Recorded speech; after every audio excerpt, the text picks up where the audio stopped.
Chère Roquebaronnaise, cher Roquebaronnais, je suis aujourd'hui à ma permanence pour vous délivrer un petit message.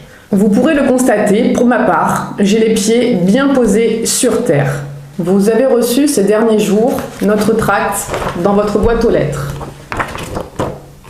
Il semblerait que ce tract ait déplu à quelques personnes. Je remercie l'administré qui ce matin m'a porté cette lettre ouverte distribuée donc par le maire sortant et son équipe. Voyant sa proie, Roquebaron lui échapper, le loup est sorti de sa tanière et montre enfin son vrai visage. Après tout, il n'y a que la vérité qui fâche. Revenons sur la colline du Fréredon. Il nous dit donc que ce projet, qui est en zone justement AU, dont voilà le plan, c'est tout ce projet-ci, est en zone donc qu'ils ont voulu volontairement mettre inconstructible. Je pose donc la question, comment se fait-il que des administrés de Roquebaron reçoivent la visite de promoteurs à leur domicile pour leur acheter leur terrain? J'ai ici donc un courrier que m'a fait parvenir donc un administré de Roquebaron, où il est bien stipulé, dans le cadre de l'étude du projet immobilier d'ensemble sur le nouveau quartier du Fréredon à Roquebaron, votre parcelle de terrain peut être intégrée au projet. Autre chose, le camping. Donc le camping, c'est pareil. Il nous dit qu'il respectera le principe des habitations légères, temporaires et saisonnières. Donc là encore, je pose la question, comment se fait-il que sur le Bon Coin, donc simplement en tapant sur le Bon Coin, nous retrouvons donc des annonces où l'on peut constater justement une vente de terrain sur ce camping avec son mobil-home, où il est précisé, vous souhaitez être propriétaire d'une résidence secondaire à quelques minutes des plages de la Méditerranée, le tout dans un camping tranquille, fraîchement rénové, avec toute commodité, piscine. Vous souhaitez pouvoir choisir que cet investissement devienne rentable par une location annuelle. Donc, location annuelle veut dire qu'il peut y avoir également des familles avec des enfants qui souhaiteront justement faire scolariser leurs enfants dans l'école. Donc, il y a au camping prévu 109 emplacements. Donc, peut-être 109 nouvelles familles qui seront logées à l'année. Donc, je vais revenir aussi sur les constructions. Donc, il dit qu'il veut stopper les constructions.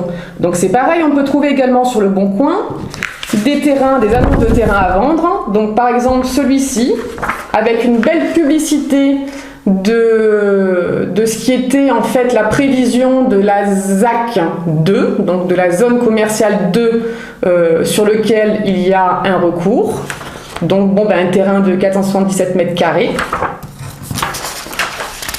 Un autre terrain de 177 mètres carrés. Et dans l'annonce, dans les annonces, parce qu'il y en a plusieurs, c'est bien marqué, donc nouveau sur la commune de Roquebaron, joli terrain, plat, à 2 minutes du centre de village, de ses commodités et de la future zone commerciale. Je rappelle que la liste de bon sens pour Roquebaron est contre l'installation de cette zone. Donc nous poursuivons. Le patrimoine communal. Donc le patrimoine communal, nous avons reçu des coups de téléphone, des mails de personnes qui nous ont fait savoir que si c'était Monsieur Félix qui repassait, eh bien dans 6 ans, il ne resterait plus qu'à Roquebaron en patrimoine communal, plus que la mairie et le cimetière. Concernant l'assainissement, donc c'est pareil, il nous dit que la station d'épuration, donc qui a été réalisée et mise en service en 2015, suffit largement pour la population roquebaronnaise. Il a tout de même prévu donc un emplacement donc pour un nouveau bassin. Je rappelle que cette station d'épuration sert pour les 2 communes, c'est-à-dire Roquebaron et Fort-Calquéré. Donc Roquebaron, nous sommes à plus de 5000 habitants et Forcalquier arrive bientôt à 4000 habitants. Sachant que cette station d'épuration est faite justement pour 10 000 habitants, si nous continuons comme ça avec les constructions, il faudra vraiment prévoir un autre bassin qui coûtera très cher à la commune. Donc nous, dans notre projet, en freinant les constructions, nous n'aurons pas besoin justement d'un nouveau bassin d'assainissement. Donc il faut à tout prix freiner les constructions et les Roquebaronnais, j'en suis sûre, et ne sont pas dupes. Quand on nous parle de 0,8% de construction nouvelle par an, je pense que si vous faites vraiment le tour du Roquebaron, vous verrez que nous sommes bien au-delà des 0,8%.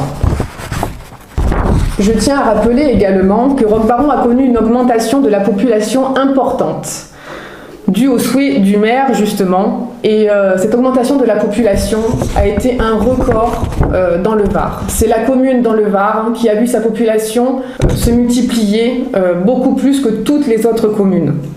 Malheureusement, les conséquences justement de cette densification apparaissent et la population commence vraiment à protester. Donc nous, Roquebaronnais, nous faisons partie justement de cette population qui conteste, qui proteste contre toute cette urbanisation anarchique. Dimanche 28 juin, vous allez décider de l'avenir de Roquebaron. Notre liste, Le Bon Sens pour Roquebaron, est une liste avec un programme qui est réaliste et réalisable. Nous n'avons aucune ambition, qu'elle soit financière ou immobilière. Monsieur Félix n'a jusqu'à maintenant pas été habitué aux contradictions. Il va falloir justement maintenant qu'il s'y habitue. Vous pourrez constater que son programme, comme celui également de l'opposant actuel, sont les mêmes programmes qu'ils ont présentés en 2014. Notre équipe se mettra immédiatement au travail, tout d'abord par un état des lieux de tout ce qui est financier, mais aussi de tout ce qui est urbanisme. Vous pouvez compter sur nous, nous serons là pour vous défendre pour les 6 prochaines années. Dimanche prochain, le 28, nous comptons sur vous pour glisser dans l'urne le bon bulletin qui sauvera notre commune.